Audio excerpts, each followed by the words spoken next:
আন্দোলন এই লড়াই বন্দে মাতরম বন্দে মাতরম চায় না চলবে না কংগ্রেসকে মার দুঃখের এই লড়াই লড়বে কে যুব কংগ্রেস আমরা তার আগে একবার এখানে এসেছিলাম যুব কংগ্রেসের নেতৃত্বে এখানে ধর্ণা দিয়েছিল। আমাদের ডিমান্ড ছিল যে ডিসি সাহেবের সঙ্গে আলোচনা করা এবং ওসি সাহেব আমাদের কথা দিয়েছিলেন যে ডিসি সাহেবের সঙ্গে আমাদের একটা অ্যাপয়েন্টমেন্ট করিয়ে দেবেন, আমরা আলোচনা করবো তেলিয়ামুড়ার ঘটনা নিয়ে। কিন্তু দুঃখের সঙ্গে বলতে হয় উনি সেই আলোচনার ব্যবস্থা করেননি। তদুপরি কালকে আমাদের যুব কংগ্রেস সভাপতি উনি অ্যাডভোকেট বটে এবং কোর্টে গিয়েছিলেন জামিনের জন্য, জামিন করাবার জন্য কর্মীদের যাদের বিরুদ্ধে মিথ্যে মামলা দেওয়া হয়েছিল।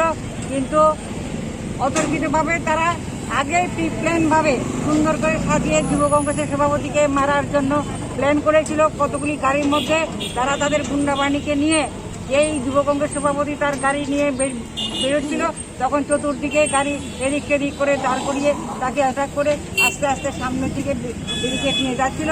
তাদের উদ্দেশ্য ছিল কোর্ট থেকে একটু দূরে গেলে পরে তাকে প্রাণে মারার একটা প্ল্যান ছিল। কিন্তু তৎক্ষণাৎ পুলিশ অফিসাররা সেখানে ছিল কিছু থানার সামনে। যুব কংগ্রেস সভাপতি আবার কোর্টের মধ্যে ঢুকে যান, তাদের সেই পরিকল্পনা ব্যর্থ হয়েছে। কিন্তু আমাদের দাবি রইল আমরা আজকে আবার ডিজি সাহেবের সঙ্গে দেখা করতে চাই। এই অবস্থার আমরা একটা উত্তর চাই, সঠিক উত্তর চাই। এই অবস্থা পরিস্থিতি সারা রাজ্যে কাহা তক চলবে, কতদিন চলবে? যদি বন্ধ না হয় আমরা যুব কংগ্রেস, প্রদেশ কংগ্রেস, মহিলা কংগ্রেস আমরা সকলে একসাথে যৌথভাবে আমরা বৃহত্তর আন্দোলন আমরা করবো, এটা আমাদের উদ্দেশ্য। বললো চেষ্টা করছে ডিজি সাহেবের সঙ্গে আমাদের দেখা করাবার জন্য। আমরা আছি, আমরা যতক্ষণ 6টা অবধি আমরা অপেক্ষা করব এখানে, যেহেতু 6টার পরে কারফিউ, আমরা দেখা করব এবং আমরা অপেক্ষা করব যতক্ষণ না পর্যন্ত আমাদের সঙ্গে অ্যাপয়েন্টমেন্ট না হয়, ডিসকাশনের সুযোগ করে দেওয়া না হয়।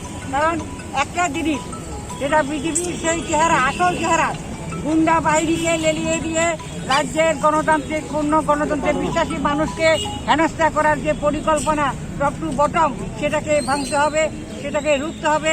যে কোনো মূল্যে আমাদেরকে সেটা সামনাসামনি দাঁড়িয়ে আমাদের সেটাকে রুখতে হবে। এই হলো আমাদের ডিমান্ড।